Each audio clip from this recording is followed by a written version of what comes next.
Yo, what's up, guys? Welcome back to another recap video with your boy Stevo. So today I ended up trading MNTS and I kind of fumbled it. Well, not kind of, I hella fumbled it.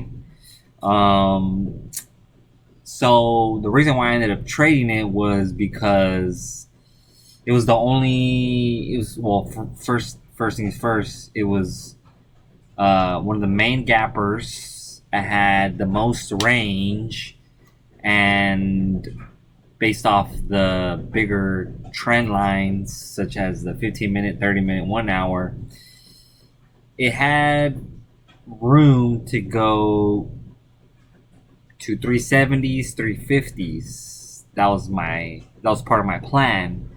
But I was looking to enter short.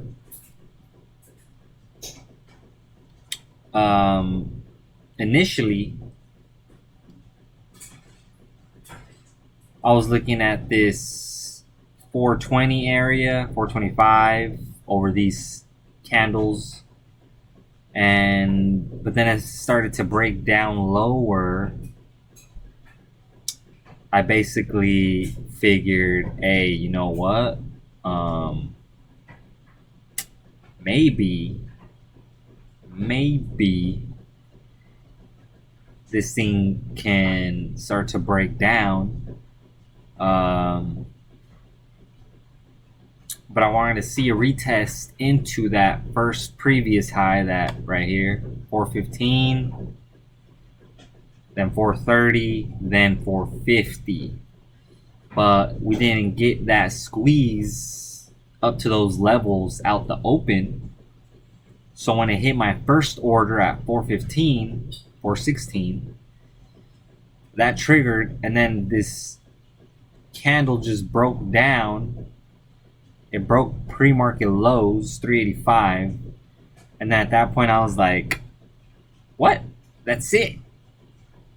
I'm like, there's no way it was that easy of a move to just flop down like that.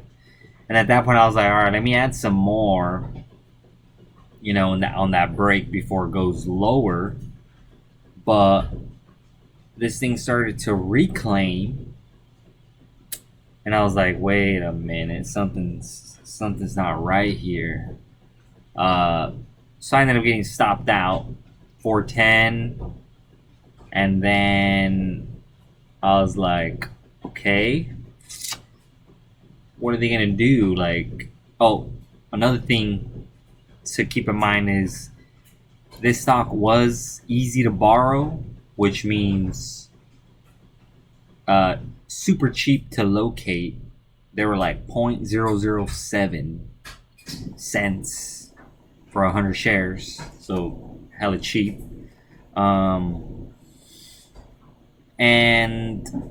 the other thing I realized after the fact, but there was news, so I'm like, now that I think about it, I'm like, dude, there's two red flags. Well, not red flags for longs, but red flags for shorts. First off, easy to borrow. There's news, something related to SpaceX, so I should have kept that in mind and been like, yeah, maybe don't touch it, short, kind of thing. But emotions, human emotions, stubbornness. Oh, I'ma short it. I'ma nail this, motherfucker. But no, I ended up getting stopped out, and then I was like, you know what? This thing's reclaiming trend. It looks like it could go over 450. Then I flipped long. I tried, I just kept scaling my way in, and it wasn't like breaking down. And I'm like, geez, Louise. So, I just kept adding because it was holding support above 420s, 430s, and then down it goes. It made a new low.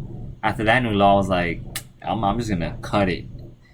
And then it started, I was like, damn, I'm like, did it really just break down, and then now it's gonna do what my initial plan it was going to do, which was go to 415, 430s, maybe 450s.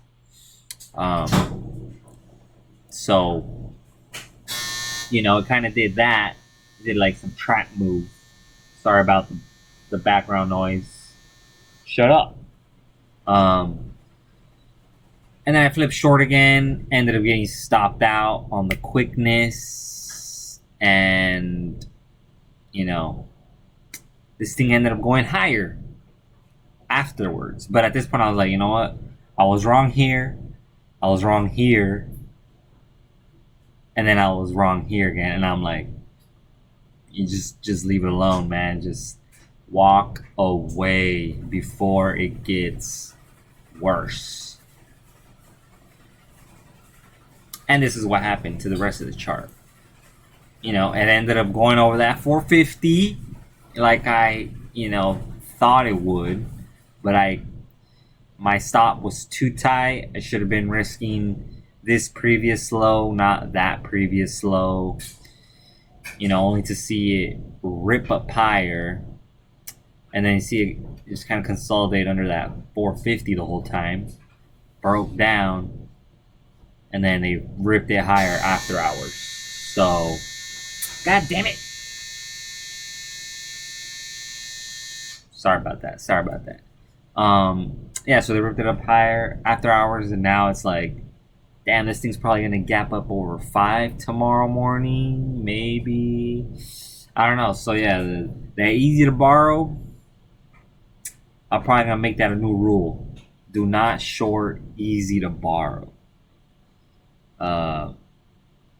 But yeah, I guess that's a good new rule for me from this lesson. If anything, if it's easy to borrow, try to look for a long next time. Keeping that in mind. So yeah, that was MNTS. You win some, you lose some, but then you learn from it. That's what matters. That's what counts. So yeah, that was it. If you guys have any questions, comment down below. Hit me up in my Discord. I'll post a link in the description. If you're trying to join that, it's free. You can ask me questions and stuff in pre-market watch lists in the morning before the market opens. Don't forget to like the video and subscribe to the channel if you haven't already. And we'll see you guys on the next one. Peace.